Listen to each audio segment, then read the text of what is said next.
time for Lombardi's lists. We do this every Wednesday here on the program, getting the updated power rankings on Michael's top 5 and bottom 5 teams in the National Football League. And let's start at the top, Michael, because last week it was the Baltimore Ravens at number 1 in your numbers. They end up losing. Lamar Jackson throws a pick 6 to Deshaun Watson, gets the Browns set up for a walk-off game-winning field goal, one of many, by the way, last week. Where do the Ravens sit now in your numbers, and who's number 1?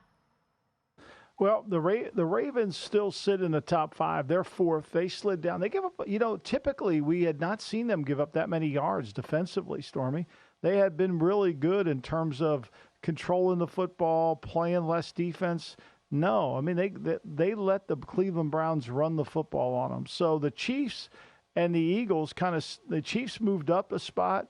San Francisco, who had a dominating performance, they really took the game right to Jacksonville. They were ready to play. You could see it on the tape, and the numbers back it up. Baltimore struggled. Philly, obviously coming off the bye. I think Philly will get healthy. And Dallas is interesting. I think Dallas, their numbers in almost every single category are very good. You just don't believe it. They just can't find a way to win a close game. They'll play with their food in Carolina. That line's trickling down. It was 10. I think it's coming down to 9. They've got the Thanksgiving Day game. So you got to worry about, are they going to pull their guys? They play, and then on the road too with Dallas. Are we sure they're a good team on the road? Because they haven't seemed like it, have they? No, they haven't. We're seeing that number at 10.5 right now. Well, what about, because you have the 49ers up there obviously at 2 as well, do they play with their food against the Tampa Bay Buccaneers this week, or do they get it done? Because that's another big number too. I think the way they're playing, they're not going to play. They're going to go after it. I think that defense, and what I loved about watching them on tape this week was the defense. They got into a 5-down defensive lineman, and they played their zone concepts behind it, and they just, it was too much for Trevor Lawrence. We talked about Trevor Lawrence struggling at home, and it proved to be true. He couldn't really do anything. They had a little thing going, but Kirk fumbled, and they took it to the house. So for me, this Niners team really did not surprise me how well they played, and I thought they would, and they did, and they'll continue to do so. I think they're going to play as well. As long as they're healthy, this team will play well. The problem is, what we have to do as bettors is where we have to be concerned is when they pull their guys, if they get a lead, you'll get backdoor covered. You saw instantly what a massive difference it was having Trent Williams back in the fold, and then also Deebo Samuel. I know that throughout this season and last year, his numbers haven't been explosive, but what he does to free up other opportunities in the offense and the amount of weapons that they have offensively is a really critical piece to what they do. And I think this is a team, and I'm not just saying this as a fan, but just from watching what I've seen on the football field, this is a team that can go as far as their health will take them. You have the Kansas City Chiefs there, Michael, at number 1. And I am curious because we've talked about the game coming up this week on Monday Night Football between Kansas City and the Eagles, the Super Bowl rematch, of course, from last year. They're your 1 and 3 teams in the NFL. I don't know if you've put your numbers together yet in terms of the spread, what your numbers are, but if you have, I'm very curious what it is for that game with 2 top 5 teams. Yeah, I do. And the only area where Kansas City has been deficient is turnover margin and offensive rating, believe it or not. Their offensive rating is 24th in the league right now. And when I broke down my numbers for this game came right in at 1 point difference. I had it as a 1-point line. So that would lead me to have to take Philadelphia. I had Kansas City favored by a point. And, that considers home field. That considers everything. I think it's one of those where there's not a lot of margin here. Do you take it? Do you not take it?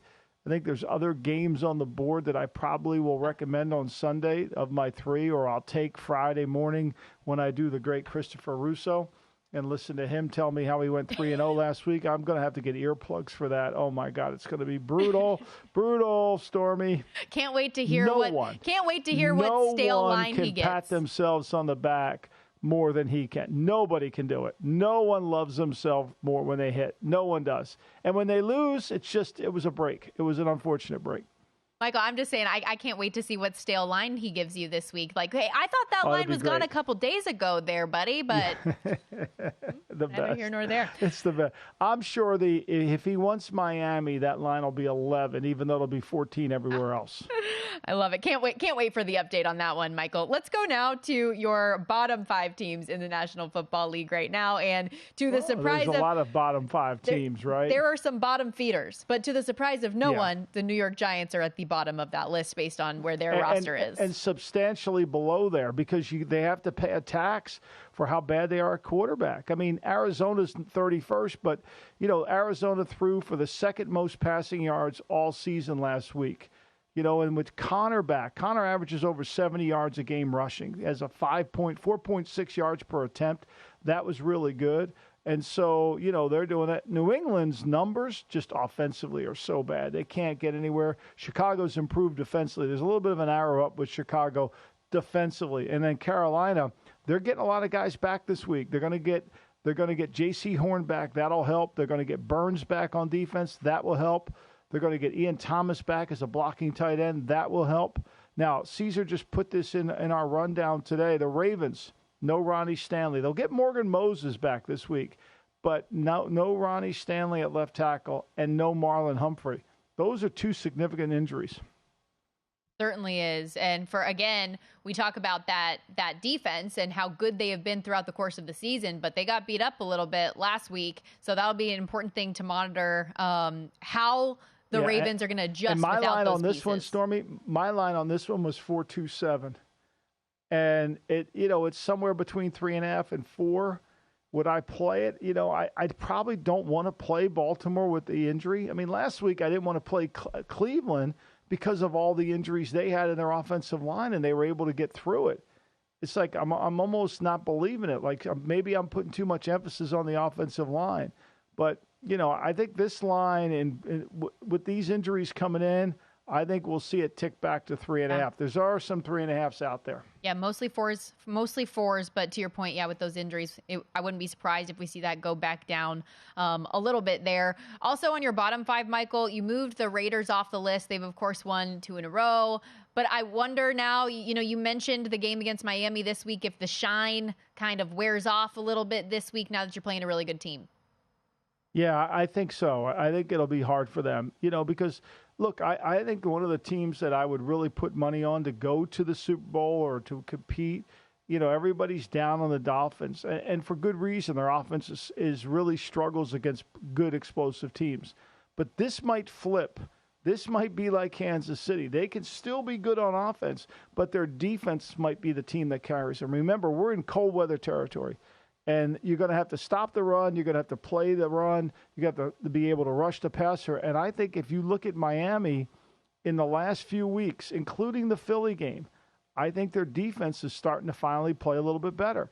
And from where they started to where they are now, I mean, you look at the numbers. I mean, the last 5 weeks since they played Buffalo and lost, they've only allowed over 200 yards passing once, and that was to the Eagles. One time in the last 5 weeks, Stormy.